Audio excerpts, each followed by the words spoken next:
back to a really vivid memory. Got it? Okay, now try to remember what you had for lunch 3 weeks ago.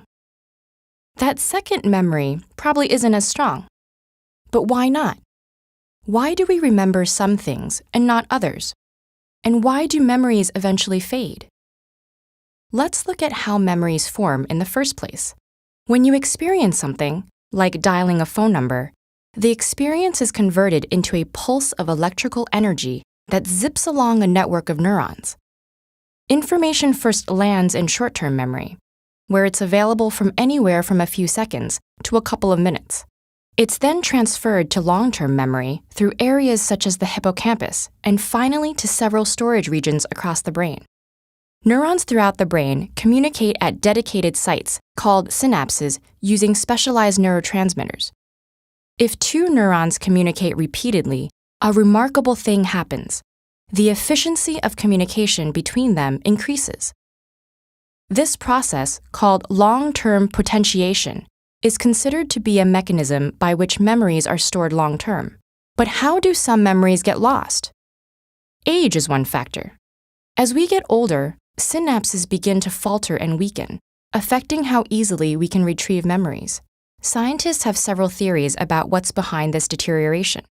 From actual brain shrinkage, the hippocampus loses 5% of its neurons every decade, for a total loss of 20% by the time you're 80 years old, to the drop in the production of neurotransmitters like acetylcholine, which is vital to learning and memory. These changes seem to affect how people retrieve stored information. Age also affects our memory-making abilities. Memories are encoded most strongly when we're paying attention, when we're deeply engaged, and when information is meaningful to us. Mental and physical health problems, which tend to increase as we age, interfere with our ability to pay attention and thus act as memory thieves. Another leading cause of memory problems is chronic stress. When we're constantly overloaded with work and personal responsibilities, our bodies are on hyper alert. This response has evolved from the physiological mechanism designed to make sure we can survive any crisis. Stress chemicals help mobilize energy and increase alertness. However, with chronic stress, our bodies become flooded with these chemicals, resulting in a loss of brain cells and an inability to form new ones, which affects our ability to retain new information. Depression is another culprit. People who are depressed are 40% more likely to develop memory problems. Low levels of serotonin, a neurotransmitter connected to arousal, may make depressed individuals less attentive to new information. Dwelling on sad events in the past, another symptom of depression, makes it difficult to pay attention to the present, affecting the ability to store short-term memories. Isolation, which is tied to depression, is another memory thief.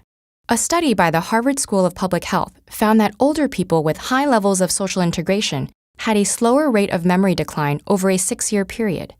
The exact reason remains unclear, but experts suspect that social interaction gives our brain a mental workout. Just like muscle strength, we have to use our brain or risk losing it. But don't despair. There are several steps you can take to aid your brain in preserving your memories. Make sure you keep physically active. Increased blood flow to the brain is helpful. And eat well. Your brain needs all the right nutrients to keep functioning correctly. And finally, give your brain a workout.